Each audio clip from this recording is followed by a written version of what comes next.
Assalamualaikum warahmatullahi wabarakatuh. Jumpa kembali teman-teman para pejuang ASN. Hari ini kita akan melakukan simulasi soal untuk P3K, kompetensi teknis ya, untuk Pranata atau pengelola Trantibum. Nah, jadi Trantibum ini untuk khusus Satpol PP ya, atau Satuan Polisi Pamong Praja. Ini sudah bagian kelima teman-teman. Jadi bagian kelima ini akan ada sebanyak 65 soal ya yang akan kita simulasikan nanti. Kemudian soal yang disusun sudah sesuai dengan kisi-kisi dari Menpan RB ya, atau materi pokok dari Menpan RB. Oke, jadi kompetensi teknis itu untuk menilai penguasaan, pengetahuan, dan kemampuan teknis jabatan yang dilamar sesuai dengan standar jabatan. Ini merupakan materi pokok ya yang dikeluarkan secara resmi oleh Menpan RB ya. Ada 8, 3 untuk kemampuan umum.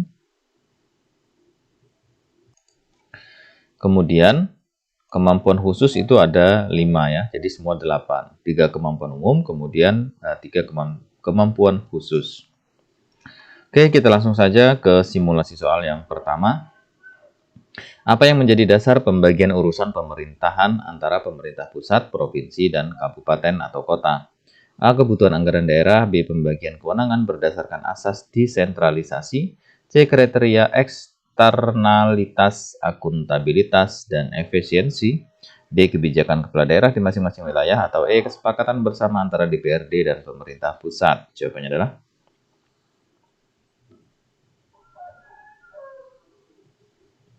kita lihat ya, jawaban yang benar itu adalah yang C. Pembahasannya, pembagian urusan pemerintahan dalam Undang-Undang 23/2014 dilakukan berdasarkan kriteria eksternalitas, kemudian akuntabilitas, dan efisiensi dengan mempertimbangkan skala dan dampak pelayanan.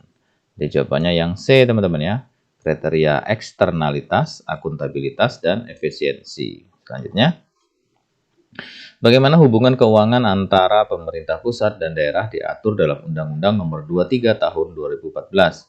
A. Pemerintah pusat memberikan kebebasan penuh kepada daerah dalam penggunaan anggaran. B. Pemerintah daerah wajib menyetor sebagian pendapatan ke pusat.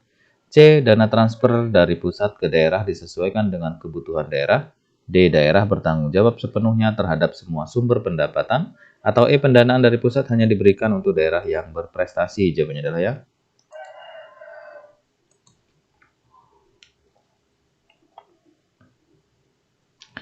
Kita lihat ya, jawaban yang benar itu ya masih yang C. Pembahasan, hubungan keuangan antara pusat dan daerah diatur melalui dana alokasi umum atau DAU ya, dana alokasi khusus atau DAK, dan dana bagi hasil atau DBH yang disesuaikan dengan kebutuhan dan potensi daerah. Jadi jawabannya yang C ya. Dana ditransfer dari pusat ke daerah itu disesuaikan dengan kebutuhan daerah. Bisa DAU, DAK, atau DBH ya. Selanjutnya, apa kewajiban utama pemerintah daerah dalam memberikan pelayanan kepada masyarakat? A. Memenuhi target pembangunan nasional. B. Menyediakan pelayanan dasar sesuai standar minimal yang ditetapkan. C. Mengutamakan pelayanan sektor komersial. D. Mengembangkan peraturan daerah yang memihak sektor swasta. Atau E. Meningkatkan pendapatan asli daerah tanpa memperhatikan pelayanan. Jawabannya adalah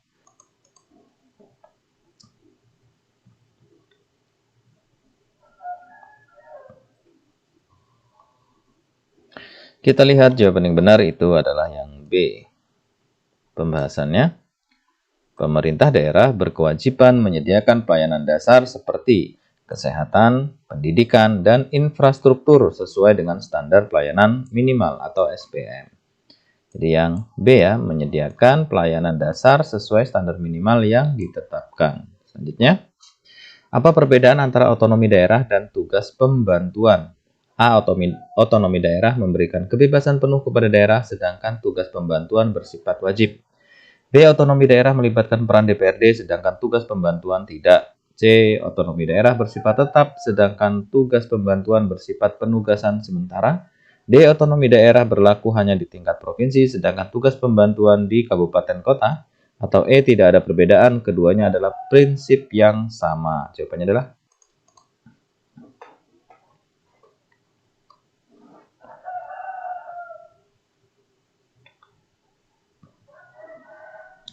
Kita lihat jawaban yang benar itu adalah yang C ya. Pembahasannya, otonomi daerah adalah kewenangan tetap yang diberikan kepada daerah. Sedangkan tugas pembantuan adalah penugasan sementara untuk melaksanakan urusan tertentu atas permintaan pemerintah pusat atau daerah yang lebih tinggi. Jadi jawabannya yang C ya. Otonomi daerah itu sifatnya tetap, sedangkan tugas pembantuan sifatnya penugasan sementara. Selanjutnya, bagaimana pemerintah pusat dapat mengambil alih urusan pemerintahan daerah? A. Jika daerah tidak melaksanakan kewajiban sesuai dengan peraturan perundang-undangan. B. Jika kepala daerah meminta bantuan kepada pemerintah pusat. C. Jika DPRD tidak menyetujui anggaran daerah. D. Jika daerah mengalami surplus anggaran dalam 2 tahun berturut-turut. Atau E. Jika pemerintah pusat ingin mengurangi beban daerah. Jawabannya adalah yang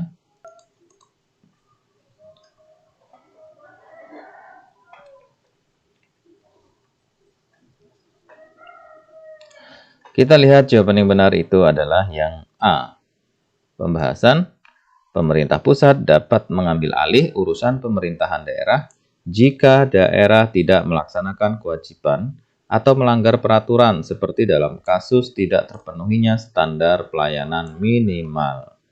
Nah, jadi jawabannya A ya. Jika daerah tidak melaksanakan kewajiban sesuai peraturan perundang-undangan. Selanjutnya, apa tujuan utama pembentukan Satpol PP sebagaimana diatur dalam PP nomor 16 tahun 2018? A. Membantu tugas pemerintah pusat dalam pengelolaan keamanan nasional. B. Menjamin ketertiban umum dan perlindungan masyarakat di tingkat daerah. C. Menjadi penegak hukum utama dalam kasus pidana daerah. D. Melaksanakan pengawasan terhadap kepala daerah dan DPRD. Atau E. Mengawasi semua kegiatan ekonomi di tingkat lokal. Jawabannya adalah yang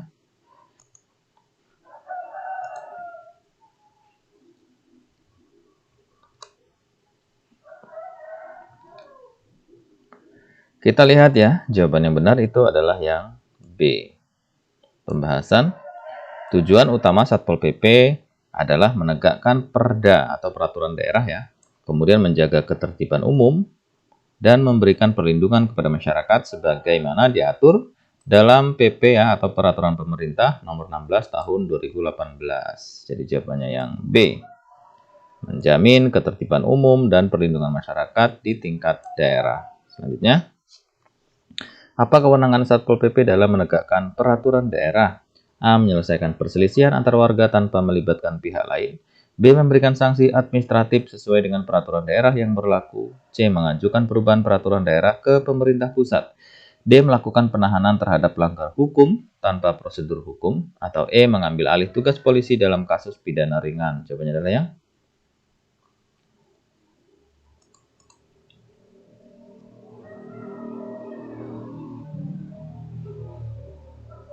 Kita lihat jawaban yang benar itu adalah yang B ya. Pembahasan, Satpol PP memiliki kewenangan untuk melaksanakan penegakan hukum administratif sesuai dengan peraturan daerah dan peraturan kepala daerah ya. Jadi bisa memberikan sanksi administratif ya sesuai dengan peraturan daerah yang berlaku. Selanjutnya, apa yang dimaksud dengan perlindungan masyarakat oleh Satpol PP dalam PP nomor 16 tahun 2018? A. Memberikan bantuan hukum kepada masyarakat miskin. B. Menyediakan bantuan darurat dalam bencana alam. C. Melakukan tindakan pencegahan terhadap gangguan ketertiban. Atau D. Mengelola pengaduan masyarakat terkait layanan publik. E. Menyusun program keamanan nasional. Jawabannya adalah yang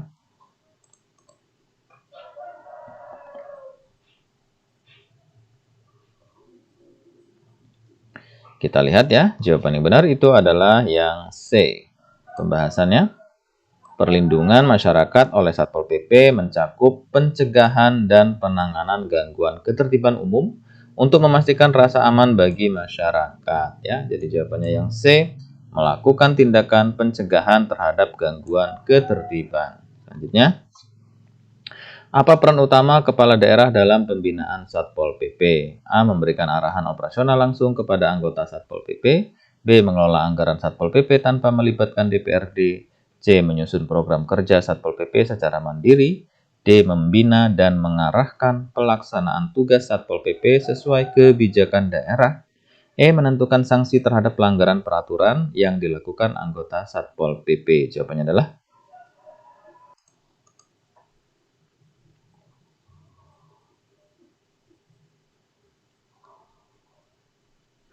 Kita lihat jawaban yang benar itu adalah yang D. Pembahasan. Kepala daerah bertugas membina, mengarahkan, dan memastikan pelaksanaan tugas Satpol PP sejalan dengan peraturan daerah dan kebijakan pembangunan daerah. Ya, jadi jawabannya yang D, teman-teman. Membina dan mengarahkan pelaksanaan tugas Satpol PP sesuai kebijakan daerah. Selanjutnya, apa saja persyaratan yang harus dipenuhi untuk menjadi anggota Satpol PP? A. Memiliki pengalaman di bidang hukum minimal 5 tahun. B. Berstatus pegawai negeri sipil dan memenuhi kualifikasi tertentu. C. Berusia maksimal 35 tahun tanpa batasan pendidikan. D. Memiliki sertifikasi khusus dalam bidang keamanan nasional. Atau E. Mendapat rekomendasi langsung dari kepala daerah. Jawabannya adalah yang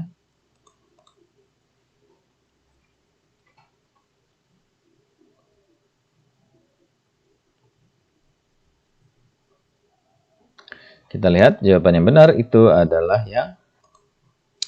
yang B ya. Pembahasan. Anggota Satpol PP adalah pegawai negeri sipil yang telah memenuhi persyaratan tertentu sesuai aturan, termasuk latar belakang pendidikan dan pelatihan teknis. Jadi jawabannya yang paling ini adalah yang B ya. Dia berstatus sebagai pegawai negeri sipil dan memenuhi kualifikasi tertentu. Selanjutnya, apa prinsip utama yang harus dipenuhi dalam penerapan standar pelayanan minimal atau SPM? A. Efisiensi biaya layanan. B. Partisipasi masyarakat dalam proses layanan. C. Kecepatan, akurasi, dan kualitas layanan. D. Pelayanan berbasis online. Atau E. Penyerapan anggaran yang optimal. Jawabannya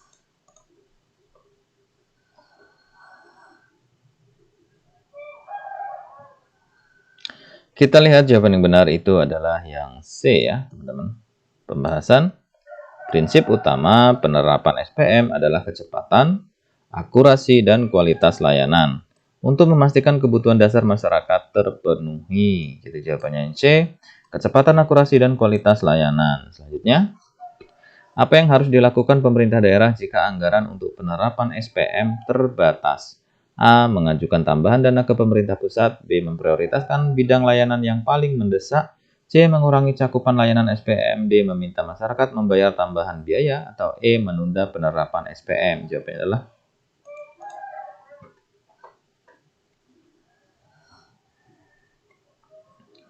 kita lihat jawaban yang benar itu adalah yang B.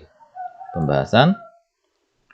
Jika anggaran terbatas, pemerintah daerah harus memprioritaskan layanan paling mendesak sesuai dengan kebutuhan masyarakat. Nah, jadi menentukan skala prioritas ya. Jadi memprioritaskan bidang layanan yang paling mendesak. Selanjutnya, SPM wajib dilaporkan kepada A. DPRD daerah masing-masing, B. Presiden, C. Kementerian Dalam Negeri, D. Pemerintah pusat melalui kementerian terkait, atau E. Lembaga audit keuangan. Jawabannya adalah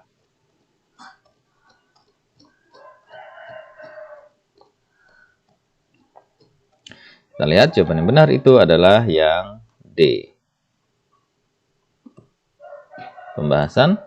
SPM wajib dilaporkan kepada pemerintah pusat melalui kementerian terkait ya, sesuai bidang layanan yang diawasi. Jadi jawabannya yang D, pemerintah pusat melalui kementerian terkait. Selanjutnya, bagaimana cara pemerintah daerah mengevaluasi penerapan SPM? A. Melakukan survei kepuasan masyarakat. B. Mengandalkan data laporan keuangan. C. Membandingkan layanan dengan daerah lain.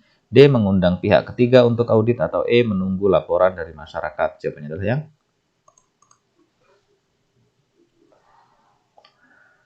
kita lihat jawaban yang benar itu adalah yang A. Pembahasan. Survei kepuasan masyarakat adalah cara utama untuk mengevaluasi apakah layanan sesuai dengan standar minimal yang telah ditetapkan. Jadi jawabannya yang A ya, bisa melakukan kegiatan survei kepuasan masyarakat. Selanjutnya, apa yang harus dilakukan jika hasil evaluasi menunjukkan layanan belum memenuhi SPM? A. Menghentikan layanan sementara. B. Mengajukan tambahan anggaran ke pusat. C. Menyusun rencana aksi untuk memperbaiki layanan. D. Mengurangi beban kerja pegawai terkait. Atau E. Melibatkan masyarakat dalam pelayanan. Jawabannya adalah yang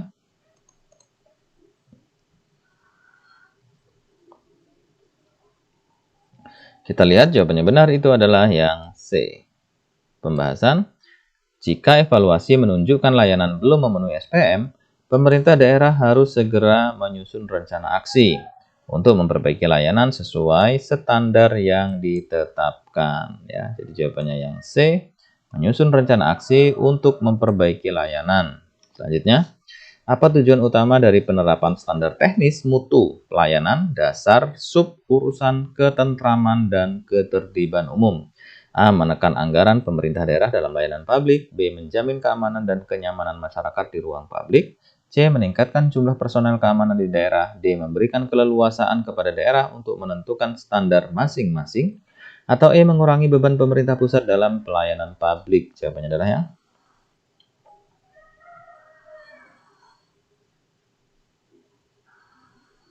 kita lihat jawaban yang benar itu adalah yang B ya teman-teman. Pembahasan tujuan utama dari standar teknis mutu adalah menjamin keamanan dan kenyamanan masyarakat dalam menjalani kehidupan sehari-hari sesuai dengan prinsip ketentraman dan ketertiban umum. Pilihan lain tidak relevan dengan fokus layanan ini ya. Berarti yang relevan itu adalah yang B ya. Menjamin keamanan dan kenyamanan masyarakat di ruang publik. Selanjutnya, apa yang menjadi indikator utama keberhasilan penerapan standar teknis mutu sub urusan ketentraman dan ketertiban umum di daerah? A. Tingginya jumlah laporan dari masyarakat. B. Rendahnya tingkat gangguan keamanan dan ketertiban. C. Penurunan jumlah personel keamanan yang dikerahkan. D. Kenaikan jumlah anggaran yang dialokasikan. Atau E. Banyaknya peraturan daerah yang diterbitkan. Jawabannya adalah yang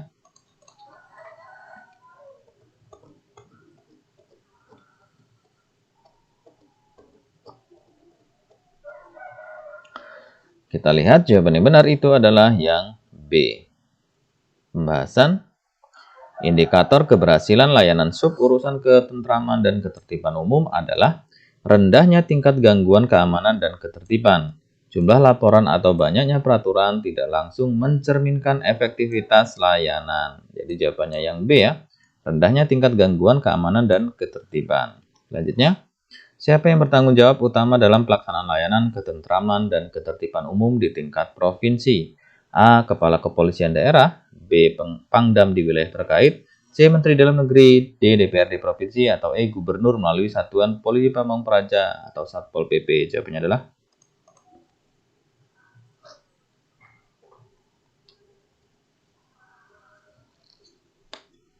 kita lihat jawaban yang benar itu adalah yang E ya teman-teman. Pembahasan pelaksanaan layanan ketentraman dan ketertiban umum di tingkat provinsi menjadi tanggung jawab gubernur melalui Satpol PP sesuai mandat pemerintahan daerah ya. Jadi jawabannya yang E, gubernur melalui Satuan Polisi Pamong Praja. Selanjutnya, dalam pengelolaan ketertiban umum, apa langkah pertama yang harus dilakukan jika terjadi kerusuhan di ruang publik? A. Mengirimkan personel keamanan untuk menangkap pelaku kerusuhan. B. Mengedepankan dialog dengan masyarakat untuk meredakan ketegangan. C. Menyusun laporan insiden sebelum mengambil tindakan. D. Menunggu instruksi dari pemerintah pusat. Atau E. Mengamankan tempat kejadian untuk mencegah eskalasi. Jawabannya adalah ya.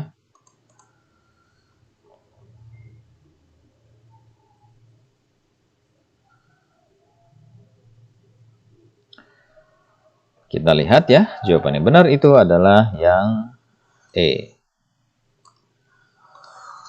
Pembahasan langkah pertama dalam menangani kerusuhan adalah mengamankan lokasi kejadian untuk mencegah eskalasi dan melindungi masyarakat sebelum mengambil langkah lebih lanjut seperti dialog atau tindakan hukum. Jadi yang pertama itu justru kita mengamankan tempat kejadian tersebut ya tentunya untuk mencegah eskalasi ya. Baru setelah itu mengedepankan dialog misalnya ya dan lain sebagainya. Selanjutnya, hak PNS yang berkaitan dengan kesejahteraan meliputi hal berikut kecuali A. Tunjangan hari raya, B. Tunjangan kesehatan, B. Fasilitas transportasi pribadi, D. Jaminan pensiun, atau E. Hak atas tunjangan kinerja. Jawabannya adalah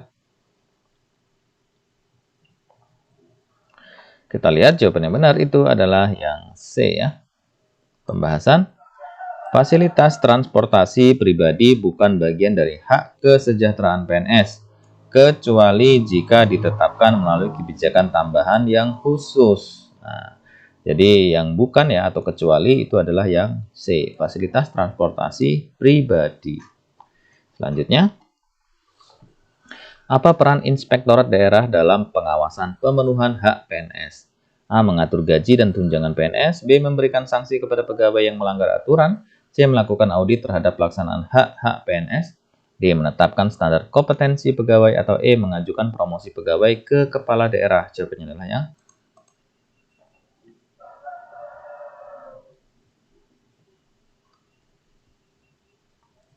kita lihat jawaban yang benar itu adalah yang C. Pembahasan. Inspektorat daerah bertugas melakukan audit dan pengawasan untuk memastikan pelaksanaan hak-hak PNS sesuai dengan aturan yang berlaku ya. Jadi jawabannya yang C, melakukan audit terhadap pelaksanaan hak-hak PNS. Selanjutnya, apa yang dimaksud dengan hak PNS atas jaminan kesehatan? A. Pembayaran tunai langsung untuk biaya medis. B. Akses layanan kesehatan melalui BPJS Kesehatan. C. Pemberian bonus untuk kondisi kesehatan tertentu. D. Hak atas fasilitas medis khusus bagi pegawai senior. Atau E. Penggantian biaya kesehatan tanpa limit. Jawabannya adalah yang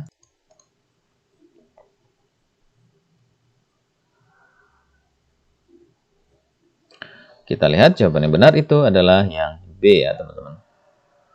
Pembahasan. Hak atas jaminan kesehatan diberikan melalui BPJS Kesehatan yang menjamin akses layanan medis sesuai ketentuan yang berlaku ya.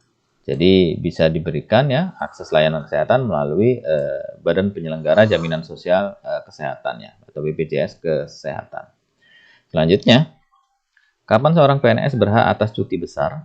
A. Setelah bekerja selama 2 tahun berturut-turut. B. Setelah bekerja minimal 5 tahun tanpa cuti tahunan. C. Setelah mendapatkan izin langsung dari kepala daerah. D. Ketika terdapat kondisi darurat dalam keluarga. Atau E. Setiap kali memerlukan waktu untuk kepentingan pribadi. Jawabannya adalah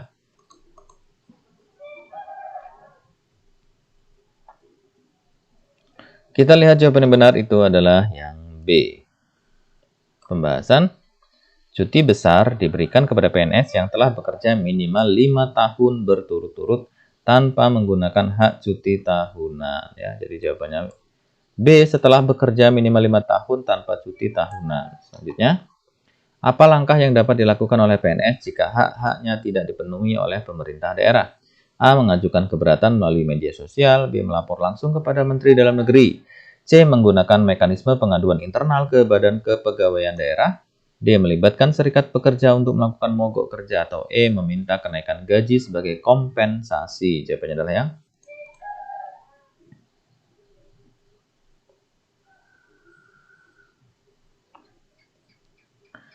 kita lihat jawaban yang benar itu adalah yang C ya. Pembahasan. Jika hak tidak dipenuhi, PNS dapat mengajukan pengaduan melalui Badan Kepegawaian Daerah ya atau BKD yang merupakan jalur resmi penyelesaian masalah terkait kepegawaian. Jadi bisa mengajukan menggunakan mekanisme pengaduan internal ke BKD ya. Selanjutnya, apa tujuan utama penyediaan sarana dan prasarana minimal untuk Satpol PP? A. Meningkatkan efisiensi operasional daerah. B. Mendukung pelaksanaan tugas perlindungan masyarakat. C. Menurunkan biaya operasional pemerintah daerah. D. Memastikan keberadaan teknologi modern dalam pelayanan. Atau E. Mengurangi beban kerja pemerintah pusat. Jawabannya adalah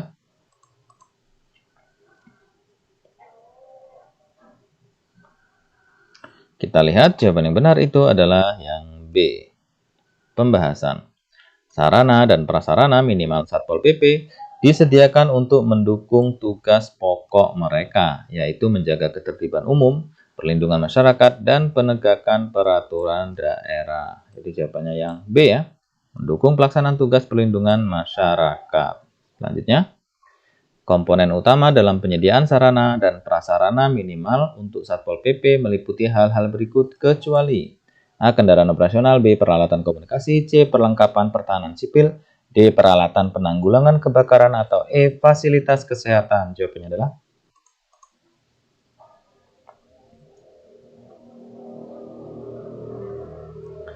kita lihat jawaban yang benar itu adalah yang E. Pembahasan. Fasilitas kesehatan bukan bagian dari sarana dan prasarana minimal Satpol PP. Komponen utama meliputi kendaraan, alat komunikasi, serta peralatan untuk mendukung tugas operasional. Jadi jawabannya yang bukan atau kecuali itu yang E, fasilitas kesehatan. Selanjutnya, apa indikator keberhasilan penyediaan sarana dan prasarana minimal Satpol PP? A. Penurunan anggaran belanja operasional. B. Peningkatan jumlah anggota Satpol PP. C. Tercapainya respon cepat terhadap pelanggaran ketertiban umum. D. Berkurangnya tingkat keluhan masyarakat. E. Tersedianya laporan tahunan yang lengkap. Jawabnya adalah yang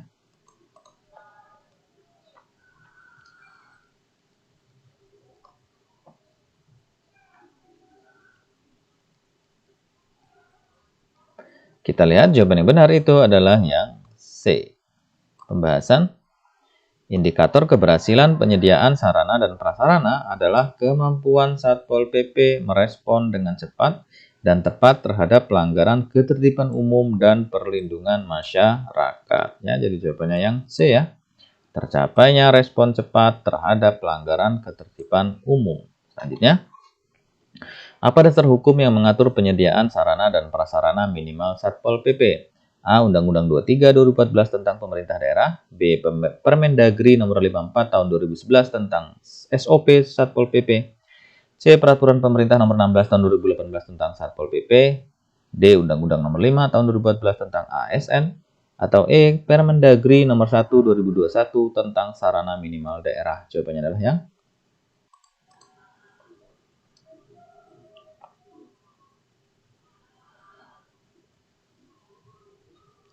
kita lihat jawaban yang benar itu adalah yang C. Pembahasan PP ya atau Peraturan Pemerintah Nomor 16 Tahun 2018 adalah dasar hukum yang khusus mengatur tugas, fungsi, dan penyedia sarana prasarana minimal untuk Satpol PP. Jadi jawabannya yang C ya. PP nomor 16 2018 tentang Satpol PP. Selanjutnya, apa konsekuensi bagi pemerintah daerah yang gagal memenuhi kebutuhan sarana dan prasarana Satpol PP? A. Penundaan dana alokasi khusus. B. Pemotongan gaji pegawai daerah. C. Penghentian operasional Satpol PP. D. Peringatan administrasi oleh pemerintah pusat. Atau E. Penuntutan hukum terhadap kepala daerah. Jawabannya adalah yang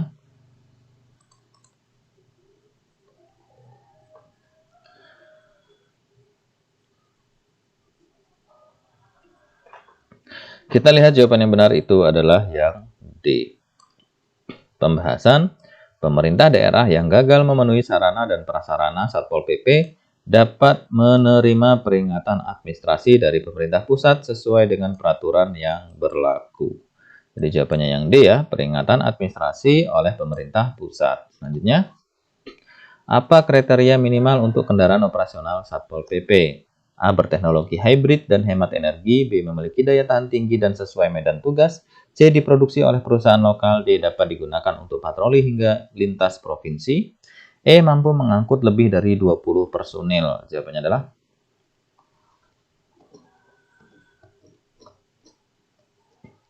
kita lihat jawaban yang benar itu adalah yang B. Pembahasan kendaraan operasional Satpol PP harus memiliki daya tahan tinggi dan sesuai dengan medan tugas untuk mendukung mobilitas dalam menjaga ketertiban. Jadi jawabannya yang B ya, memiliki daya tahan tinggi dan sesuai medan tugas. Selanjutnya, bagaimana peran bimbingan teknis dalam pembinaan operasional Satpol PP? A. Memberikan teori tanpa aplikasi lapangan. B. Meningkatkan pengetahuan anggota tentang tugas operasional. C. Menggantikan pelatihan rutin di lapangan. D. Mengurangi beban kerja harian. Atau E. Memastikan tugas administratif berjalan dengan baik. Jawabannya adalah yang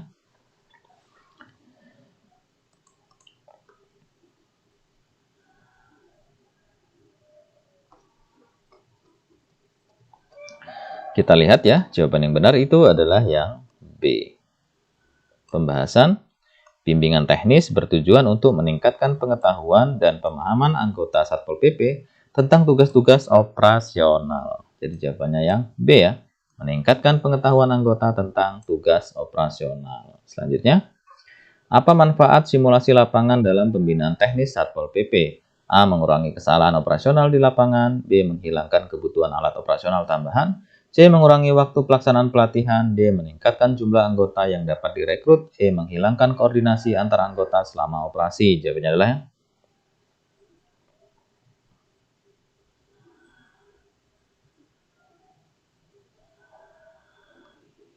kita lihat jawaban yang benar itu adalah yang A. Pembahasan simulasi lapangan membantu mengurangi kesalahan operasional dengan memberikan pengalaman langsung kepada anggota dalam menangani situasi nyata. Jadi jawabannya A ya, mengurangi kesalahan operasional di lapangan. Selanjutnya, apa peran kepala daerah dalam pembinaan teknis operasional Satpol PP? A. Menyediakan dana tambahan untuk pengadaan alat. B. Mengawasi pelaksanaan tugas operasional secara langsung. C. Menetapkan kebijakan operasional dan mendukung pelatihan. D. Mengurangi jumlah personel yang dilibatkan dalam operasi. Atau E. Memastikan tugas administratif lebih diutamakan. Jawabannya adalah ya.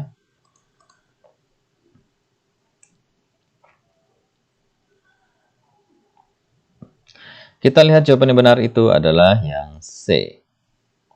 Pembahasan kepala daerah bertanggung jawab untuk menetapkan kebijakan operasional dan mendukung pelatihan agar tugas-tugas teknis Satpol PP dapat dilaksanakan dengan baik. Jadi jawabannya yang C ya, menetapkan kebijakan operasional dan mendukung pelatihan. Selanjutnya, apa risiko utama jika pembinaan teknis operasional tidak dilakukan secara rutin? A. Meningkatnya tingkat keluhan masyarakat. B. Terbatasnya jumlah personel yang dapat diterjunkan. C. Penurunan profesionalisme dan efektivitas operasional. D. Meningkatnya kebutuhan alat baru setiap tahun. E. Mengurangi fokus pada tugas administratif. Jawabannya adalah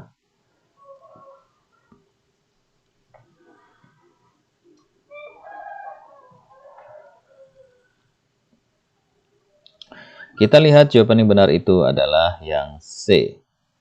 Pembahasan jika pembinaan teknis tidak dilakukan secara rutin, hal ini dapat menyebabkan penurunan profesionalisme anggota dan efektivitas operasional di lapangan. Jadi jawabannya yang C ya, penurunan profesionalisme dan efektivitas operasional. Selanjutnya, apa langkah pertama yang dilakukan dalam menyusun program pembinaan teknis Satpol PP? A. Mengadakan pelatihan langsung di lapangan. B. Menentukan kebutuhan pelatihan berdasarkan evaluasi operasional.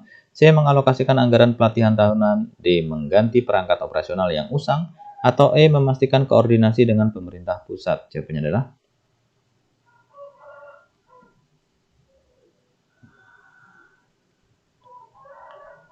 kita lihat jawaban yang benar itu adalah yang B. Pembahasan langkah pertama adalah menentukan kebutuhan pelatihan berdasarkan evaluasi terhadap tantangan operasional dan hasil kerja Satpol PP sebelumnya. Jadi jawabannya yang B ya, menentukan kebutuhan pelatihan berdasarkan evaluasi operasional. Selanjutnya, dasar hukum yang menjadi landasan pemberian penghargaan kepada Satpol PP adalah Permendagri nomor 17 2019. Peraturan ini mengatur penghargaan dalam rangka A. Meningkatkan anggaran untuk Satpol PP di tingkat nasional. B. Memberikan pengakuan terhadap kinerja individu dan organisasi Satpol PP. C. Memperluas tugas dan fungsi Satpol PP di luar penegakan Perda. D. Mengembangkan struktur organisasi Satpol PP di daerah. Atau E. Menghapus hierarki Satpol PP dalam pemerintahan daerah. Jawabannya adalah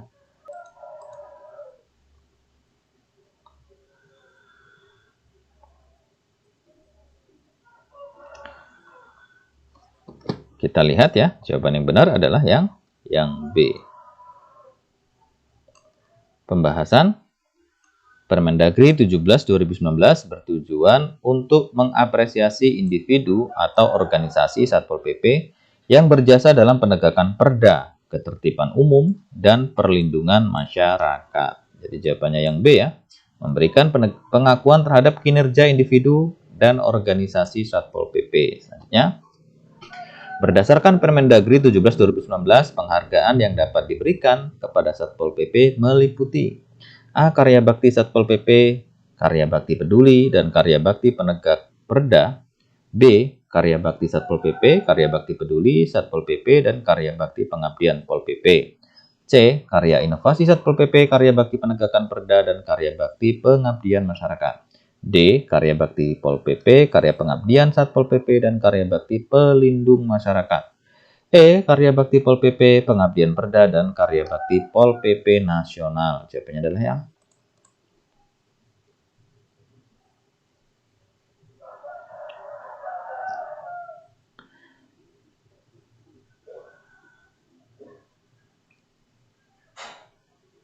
kita lihat jawaban yang benar itu adalah yang B. Kita lihat pembahasannya. Permendagri 17/2019 mengklasifikasikan penghargaan menjadi 3. Yang pertama, karya bakti peduli Satpol PP. Kedua, karya bakti Satpol PP. Ketiga, karya bakti pengabdian Pol PP ya. Jadi karya bakti peduli, karya bakti Pol PP, karya bakti pengabdian Pol PP. Ya. Kalau karya bakti peduli itu untuk gubernur dan bupati wali kota ya, jadi kepala daerah. Kalau karya bakti ini Pol PP itu untuk instansi dan individu Satpol PP. Kalau karya bakti pengabdian itu untuk individu yang meninggal atau cacat permanen. Jadi 3. Oke, jawabannya adalah yang B. Selanjutnya, tujuan utama pemberian penghargaan kepada Satpol PP adalah untuk A. Memberikan kompensasi finansial bagi individu yang terluka saat bertugas. B. Mengurangi konflik antara Satpol PP dan masyarakat.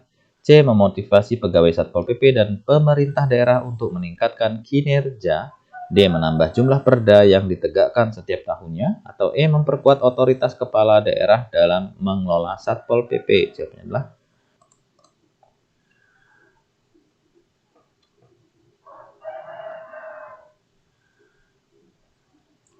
kita lihat jawaban yang benar itu adalah yang C.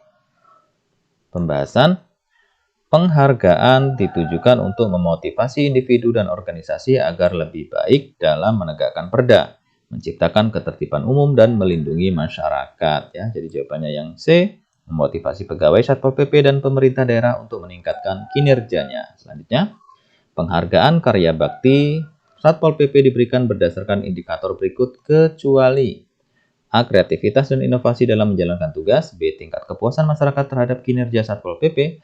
C. Jumlah perda yang ditegakkan dalam 1 tahun. D. Pengembangan program deteksi dini ancaman ketertiban umum.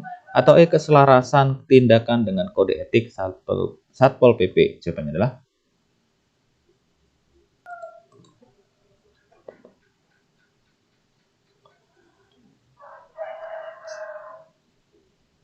kita lihat ya, jawaban yang benar itu adalah yang C. Pembahasan. Indikator penghargaan lebih fokus pada kualitas kinerja seperti kreativitas, inovasi, dan kode etik, bukan kuantitas seperti jumlah perda. Nah, jadi yang bukan atau kecuali yang C ya, jumlah perda yang ditegakkan dalam 1 tahun. Selanjutnya, untuk menerima penghargaan karya bakti peduli Satpol PP, kepala daerah harus memenuhi persyaratan berikut kecuali A. Memberikan dukungan pembiayaan Satpol PP dalam APBD. B. Melibatkan Satpol PP dalam penyusunan rancangan perda dan perkada. C. Memenuhi hak-hak pegawai negeri sipil Satpol PP. D. Memiliki masa jabatan minimal 5 tahun. E. Menyediakan sarana dan prasarana minimal bagi Satpol PP. Jawabannya adalah yang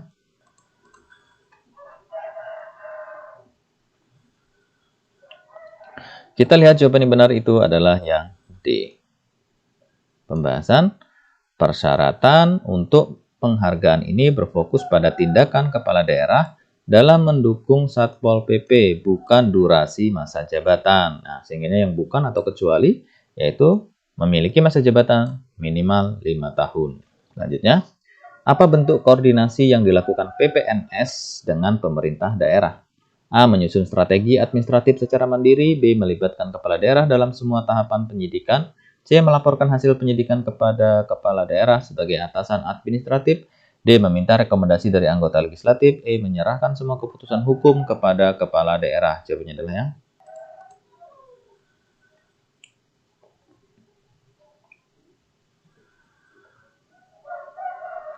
kita lihat jawaban yang benar itu adalah yang C.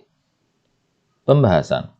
PPNS melaporkan hasil penyidikan kepada kepala daerah sebagai bagian dari tanggung jawab administratif meskipun secara teknis berada di bawah pengawasan penyidik Polri. Ya, jadi jawabannya yang C ya. Melaporkan hasil penyidikan kepada kepala daerah sebagai atasan administratif. Selanjutnya, apa sanksi administratif yang dapat diberikan kepada PPNS jika melanggar prosedur dalam penyidikan? A. Pemutusan hubungan kerja secara langsung. B. Teguran, penurunan pangkat, atau pemberhentian sesuai tingkat pelanggaran. C. Pengalihan tugas ke divisi lain tanpa evaluasi. D. Pemberian pelatihan tambahan tanpa catatan pelanggaran. Atau E. Tidak ada sanksi karena PPNS hanya bertanggung jawab kepada pengadilan. Jawabnya adalah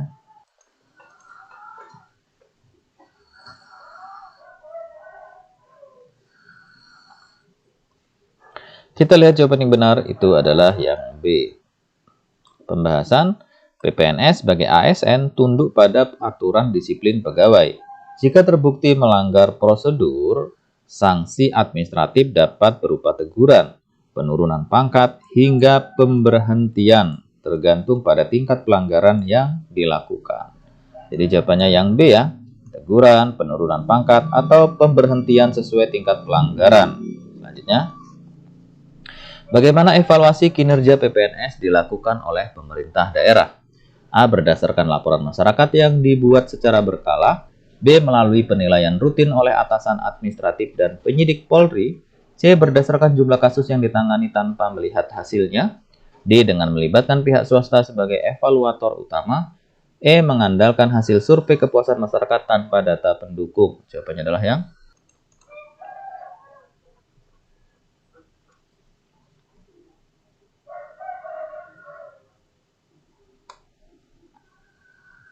kita lihat jawaban yang benar itu adalah yang B. Pembahasan. Evaluasi kinerja PPNS dilakukan secara rutin oleh atasan administratif di pemerintah daerah dengan masukan dari penyidik Polri terkait pelaksanaan tugas penyidikan untuk menjamin akuntabilitas. Jadi jawabannya yang B ya, melalui penilaian rutin oleh atasan administratif dan penyidik Polri. Selanjutnya, apa peran masyarakat dalam mendukung tugas PPNS di pemerintah daerah? A. Melaporkan dugaan pelanggaran hukum yang terjadi di lingkungan mereka. B. Memberikan petunjuk teknis tentang penyidikan kepada PPNS. C. Menghindari pelaporan untuk menjaga hubungan baik dengan pelaku. D. Menyelesaikan konflik secara mandiri tanpa melibatkan PPNS. E. Memberikan masukan langsung tentang pelaksanaan kebijakan daerah. Jawabannya adalah yang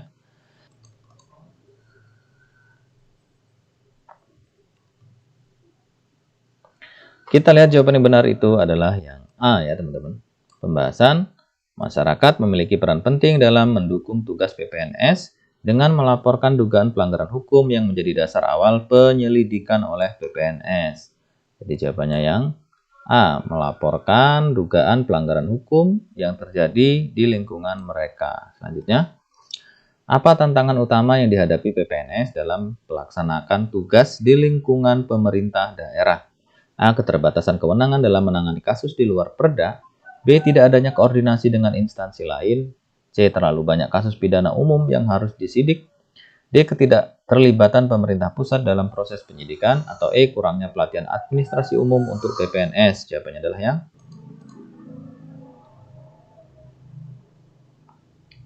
kita lihat jawaban yang benar itu adalah yang A.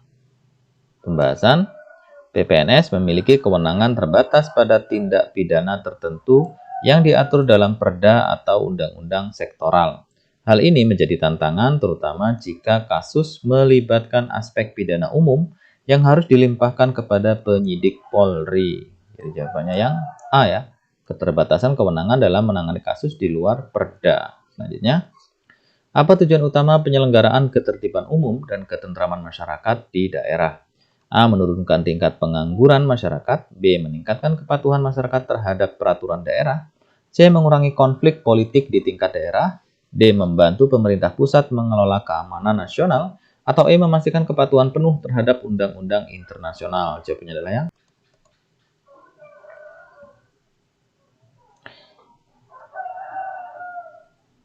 kita lihat jawaban yang benar itu yang B. Pembahasan. Tujuan utama dari penyelenggaraan ketertiban umum dan ketentraman masyarakat adalah menciptakan lingkungan yang aman, tertib, dan kondusif dengan meningkatkan kepatuhan masyarakat terhadap peraturan daerah. Jadi yang B ya, meningkatkan kepatuhan masyarakat terhadap perda. Selanjutnya, siapa yang bertanggung jawab atas penyelenggaraan ketertiban umum di tingkat daerah? A. Presiden sebagai kepala pemerintahan, B. Menteri Pertahanan dan Keamanan, C. Gubernur, Bupati, dan Wali Kota sebagai kepala daerah, D. Lembaga swadaya masyarakat, E. DPRD sebagai badan legislatif daerah.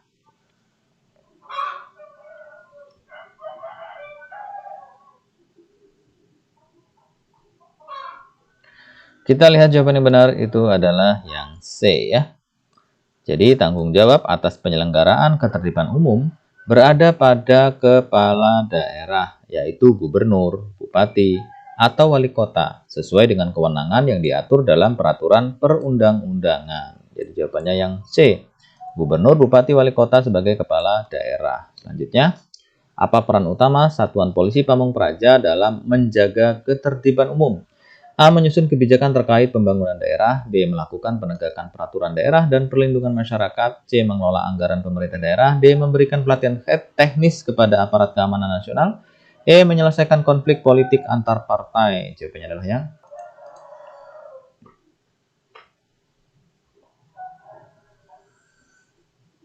kita lihat jawaban yang benar itu yang B. Pembahasan.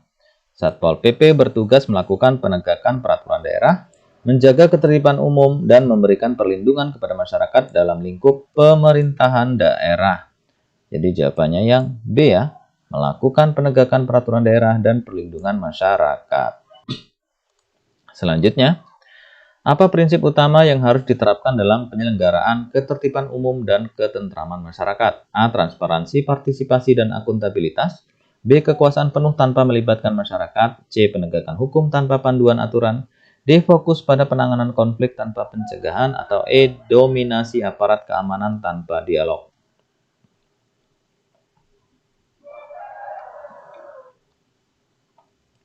Kita lihat jawaban yang benar itu adalah yang A ya. Pembahasan penyelenggaraan ketertiban umum harus dilakukan dengan transparansi dalam pengelolaan, partisipasi masyarakat, dan akuntabilitas terhadap tindakan yang diambil. Jadi jawabannya A, transparansi, partisipasi, dan akuntabilitas. Selanjutnya, apa indikator keberhasilan dalam penyelenggaraan ketertiban umum dan ketentraman masyarakat? A. Banyaknya jumlah denda yang dikumpulkan dari pelanggaran. B. Tingginya kepuasan masyarakat terhadap layanan keamanan dan ketertiban. C. Bertambahnya jumlah personel Satpol PP. D. Peningkatan jumlah peraturan daerah yang diterapkan. Atau E. Pengurangan keterlibatan masyarakat dalam pengambilan keputusan. Jawabannya adalah yang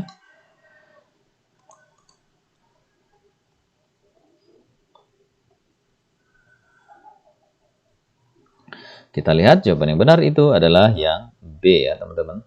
Pembahasan keberhasilan penyelenggaraan ketertiban umum dapat diukur dari tingkat kepuasan masyarakat terhadap layanan yang mencakup efektivitas, responsivitas, dan keberlanjutan. Jadi jawabannya yang B ya, tingginya kepuasan masyarakat terhadap layanan keamanan dan ketertiban. Selanjutnya, bagaimana cara memastikan SOP Satpol PP diterapkan dengan konsisten di lapangan? A. Melakukan pelatihan rutin dan pengawasan berkala terhadap implementasi SOP. B. Mengurangi jumlah prosedur yang ada dalam SOP. C. Membebaskan anggota untuk berinovasi tanpa batasan SOP. D. Menyerahkan pelaksanaan SOP sepenuhnya kepada masyarakat. E. Menghapus kebutuhan laporan hasil pelaksanaan tugas. Jawabannya adalah yang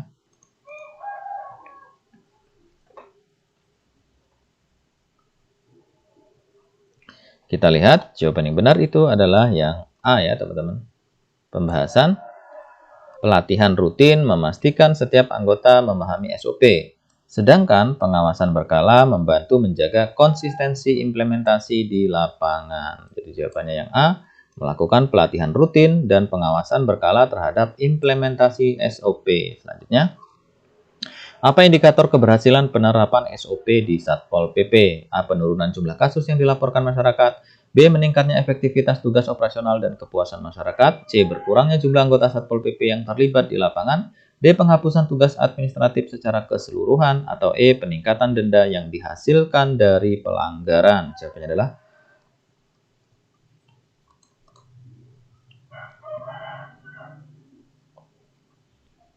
Kita lihat jawaban yang benar itu adalah yang B. Pembahasan. Keberhasilan penerapan SOP diukur dari efektivitas pelaksanaan tugas di lapangan, tingkat penyelesaian masalah, dan kepuasan masyarakat terhadap layanan Satpol PP. Jadi jawabannya yang B ya. Meningkatnya efektivitas tugas operasional dan kepuasan masyarakat. Selanjutnya, apa yang harus dilakukan jika terjadi pelanggaran SOP oleh anggota Satpol PP? A. Memberikan peringatan tanpa tindakan lebih lanjut. B. Melakukan investigasi dan memberikan sanksi sesuai tingkat pelanggaran. C. Membiarkan pelanggaran untuk menjaga efisiensi kerja. D. Menghapus SOP yang dilanggar untuk menghindari konflik. Atau E. Mengabaikan pelanggaran jika dampaknya tidak terlalu besar. Jawabannya adalah ya.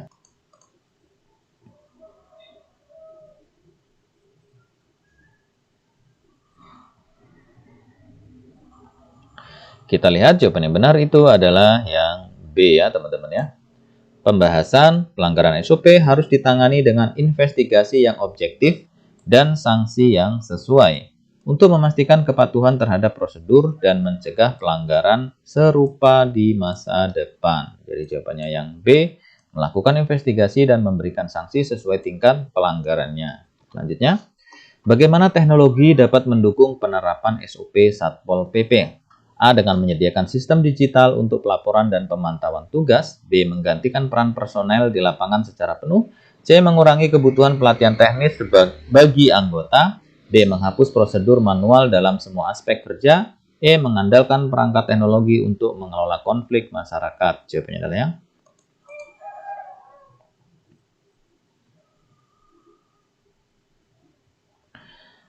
kita lihat jawaban yang benar itu adalah yang A.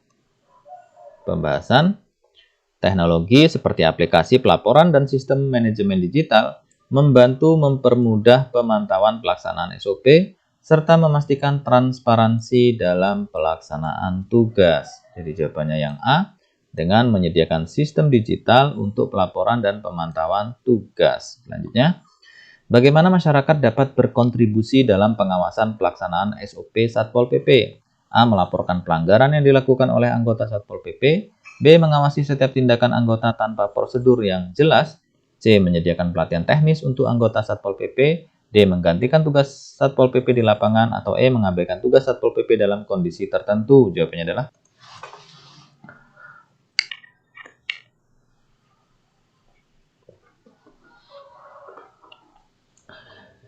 kita lihat jawaban yang benar adalah yang A.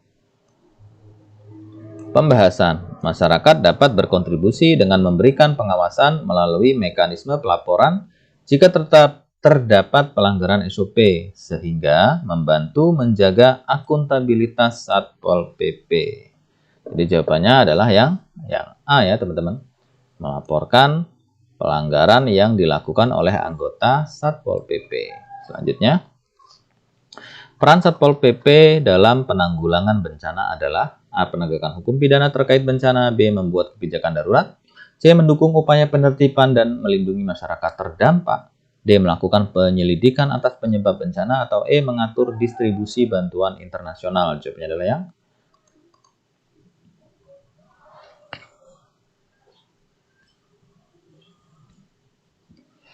kita lihat jawaban yang benar itu adalah yang C.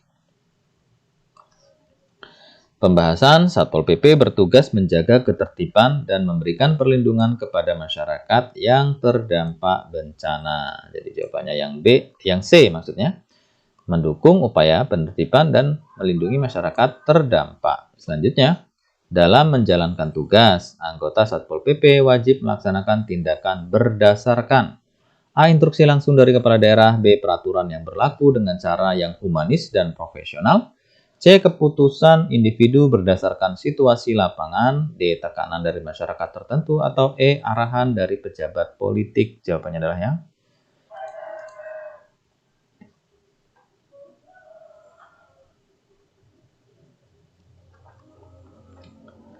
kita lihat jawaban yang benar itu adalah yang B ya teman-teman. Pembahasan. Semua tindakan harus sesuai dengan aturan dan dilakukan secara profesional serta humanis.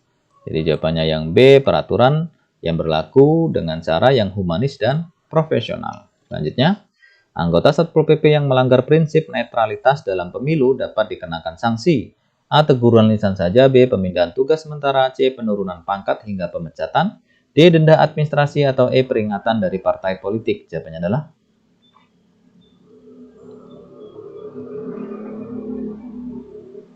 kita lihat jawaban yang benar itu yang C. Pembahasan.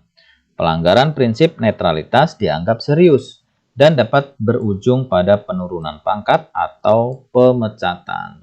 Jawabannya yang C ya, penurunan pangkat sampai pemecatan. Selanjutnya, apa yang dimaksud dengan akuntabilitas dalam kode etik Satpol PP? A. Kemampuan untuk menutupi kelemahan organisasi. B. Keterbukaan dalam melaporkan tugas dan tanggung jawab.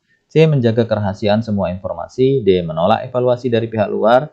E. Mengutamakan perintah atasan di atas segalanya. Jawabannya adalah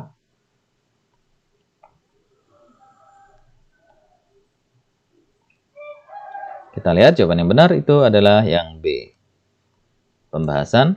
Akuntabilitas berarti anggota harus bertanggung jawab atas tindakan mereka dan melaporkannya secara transparan.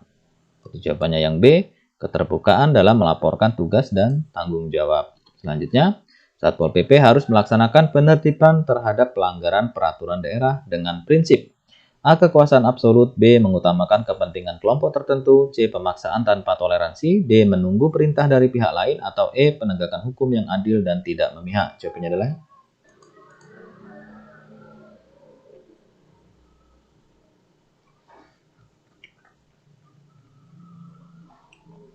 kita lihat jawaban yang benar itu yang E. Pembahasan penegakan hukum oleh Satpol PP harus dilakukan secara adil dan netral. Jadi jawabannya E. Penegakan hukum yang adil dan tidak memihak. Selanjutnya, Satpol PP dalam melakukan tindakan operasional wajib menjaga A. Keseimbangan antara hak masyarakat dan kewajiban pemerintah. B. Kepentingan pribadi pejabat daerah. C. Kepentingan politik daerah. D. Ketaatan mutlak kepada kepala daerah. Atau E. Dominasi atas lembaga lain. Jawabannya adalah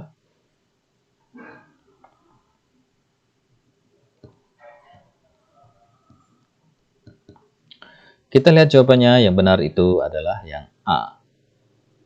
Pembahasan.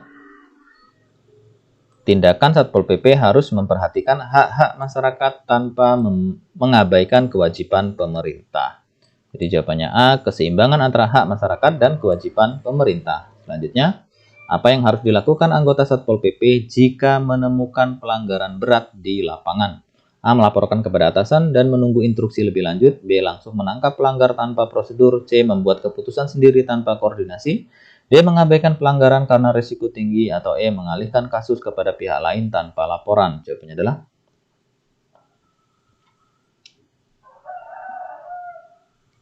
kita lihat jawaban yang benar itu yang A. Pembahasan. Satpol PP harus melaporkan temuan pelanggaran berat kepada atasan dan menunggu arahan. Yang A ya, melaporkan kepada atasan dan menunggu instruksi lebih lanjut. Selanjutnya, salah satu tujuan pembentukan Satpol PP adalah A. Memberikan sanksi pidana kepada masyarakat. B. Memastikan pelaksanaan peraturan daerah berjalan efektif. C. Menciptakan undang-undang baru untuk daerah. D. Menjaga stabilitas politik lokal. Atau E. Mengganti tugas kepolisian. Jawabannya adalah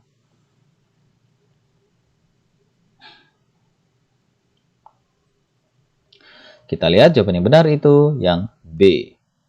Pembahasan. Tugas utama Satpol PP adalah memastikan peraturan daerah berjalan efektif melalui penegakan dan penertiban. Jadi jawabannya yang B, memastikan pelaksanaan peraturan daerah berjalan efektif.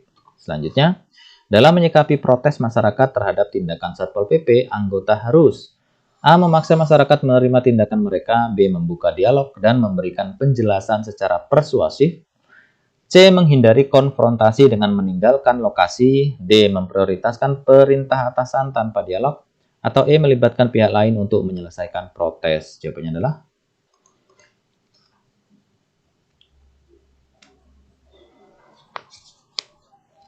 kita lihat jawaban yang benar itu adalah yang B. Pembahasan. Anggota Satpol PP harus membuka dialog untuk menjelaskan tindakan yang dilakukan agar masyarakat memahami tujuan penertiban. Ya, jadi jawabannya B. Membuka dialog dan memberikan penjelasan secara persuasif. Selanjutnya, apa kewajiban utama anggota Satpol PP dalam menjaga citra organisasi? A. Menyembunyikan kesalahan organisasi. B. Memastikan keberhasilan operasi tanpa peduli prosedur. C. Mengutamakan perintah atasan di atas segalanya. D. Menghindari pengawasan publik. E. Bertindak sesuai dengan nilai-nilai etika dan profesionalisme. Jawabannya adalah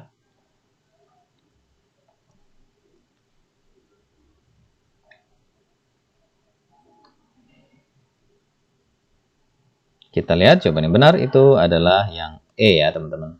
Pembahasan menjaga citra organisasi dilakukan dengan mematuhi kode etik, bertindak profesional, dan menjunjung nilai-nilai integritas. Ya, jadi jawabannya yang E, bertindak sesuai dengan nilai-nilai etika dan profesionalisme. Jadi jawabannya E. Nah, demikian teman-teman simulasi soal ya, sebanyak 65 soal yang sudah kita latihan tadi. Mudah-mudahan dengan banyaknya latihan, dengan banyaknya simulasi soal, itu memudahkan kita saat menjawab soal-soal di saat ujian nanti. Dan pada akhirnya hasil yang baik dikarenakan usaha yang baik. Terima kasih, semoga sukses dan jangan lupa sampai bertemu di pembahasan soal selanjutnya. Assalamualaikum warahmatullahi wabarakatuh. Salam.